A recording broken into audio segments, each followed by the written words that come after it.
कसा काय तुम्ही तो तुमचा मराठी पेपर आहे। चलो आ जाओ अपन ट्राई करते हैं। देखो फर्स्ट ना तुम लोग को एक पैसेज आएगा, जैसे इंग्लिश में आता है ना पैसेज, तो ये पैसेज बाहर गाँव से नहीं आएगा, तुम्हारे बुक से ही आएगा।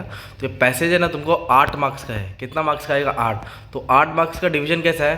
पहला जो 2 मार्क्स है ना पैसेज के अंदर ही रीड करना, आंसर मिल जाएगा। ओके, पहिल्या 2 तुम्हाला कुठे भेटणार? पॅसेजमध्ये भेटणार। नंतर काय आहे? नंतर तुम्हाला स्वमत लिखने का है, खुद से आंसर लिखने का है। जो भी आएगा उसके ऊपर तुमको बोलते हैं ना एक पन्ना तो लिखना ही पड़ेगा, एक पन्ना या पौना पेज लिखना पड़ेगा, राइट।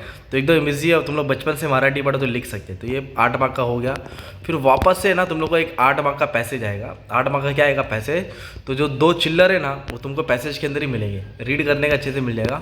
फिर वापस से ना तुमको स्वमत आएगा। क्या आएगा? स्वमत आएगा, तो अच्छे से तुमको समझाने का, राइट। तो ये भी इजी है। तो 8 8 16 हो जाएगा, क्योंकि पेपर पैटर्न नहीं मालूम रहेगा तो अपन लिख नहीं सकते। जैसे इंग्लिश का पेपर पैटर्न मालूम है, हिंदी का, तो वैसे ना अभी नेक्स्ट क्या है, फिर से तुमको एक पैसेज आएगा, पैसेज पे पैसेज आएगा, पर ये पैसेज 4 मार्क का रहेगा। 4 मार्क का पैसेज में क्या दिया रहेगा तुमको? एक तो रीड करके ये भरने 2 मार्क मिलेगा। मतलब एकदम ईजी है, एकदम इसको सॉल्व करने में ज़्यादा टाइम नहीं जाएगा। तो 20 मार्क का तुम्हारा लेसन का सॉल्व हो जाएगा। कितना? लेसन का। सबसे डेंजर होता है पोएम, कविता होता है। कविता का कवि, कवि के लेख, कविता, कवि का लेखक, ये सब मालूम होता है। पोएट नाम मालूम होना चाहिए। अब इसमें पोएम कैसा है? एक शेतकरी के ऊपर पोएम पढ़ना है। मैं सूरज बन के सबको उजाला लेके आऊँगा, मतलब सब चीज़ जो भी गलत हो रहा समझ में हट दूर करूँगा। 2 पोएम है, वो IMP है। तो पोएम लेके सॉल्व करना है। तो पहला 2 मार्क और दूसरा 2 मार्क पोएम के अंदर ही मिलेगा। फिर तुमको स्वमत आएगा। क्या आएगा? स्वमत आएगा। तो स्वमत के ऊपर लिखने का, राइट। कुटुंबाच्या उदारनिर्वाहकरिकर कष्टकरी शेतकरी स्त्रियांचे योगदान, मतलब शेतकरी कैसे अपने लिए मेहनत करता है दिन रात, है ना, माटी से दिन भर। फिर खालील ओलींचा अर्थ लिया। अर्थ मतलब होता है, इसका मीनिंग लिखना पड़ता है तुमको, ये पोएम का क्या मतलब है। फिर तुम लोगों को आएगा रसा ग्रहण, पोएम का अप्रिसिएशन लिखने का, जो तुमने पोएम पढ़े उसके ऊपर तुमको मीनिंग लिखने का है। समुद्र अस्वत हो जातो, तो ये वाला पोएम तुमको समझने आना पड़ेगा। फिर उसके बाद आएगा तुमको रैपिड रीडिंग, नॉवेल्स आएगा। तो नॉवेल्स में कैसा है?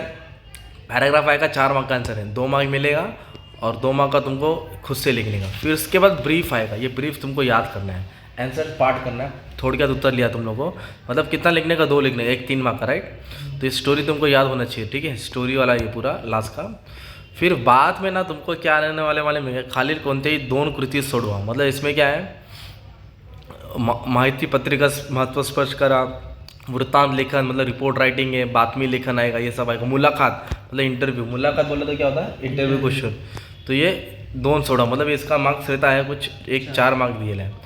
फिर ना तुमको 10 मार्क का कोई भी 2 सॉल्व करना है। तो मुलाकात और वृत्तांत लेखन लिखने का, मुलाकात और क्या लिखने का? वृत्तांत लेखन। ईजी रहता है, तुम लोग लिख सकते हो। वृत्तांत लेखन जो घटना हो चुका उसको बारे में स्पष्ट करने का रहता है, पास्ट टेंस में।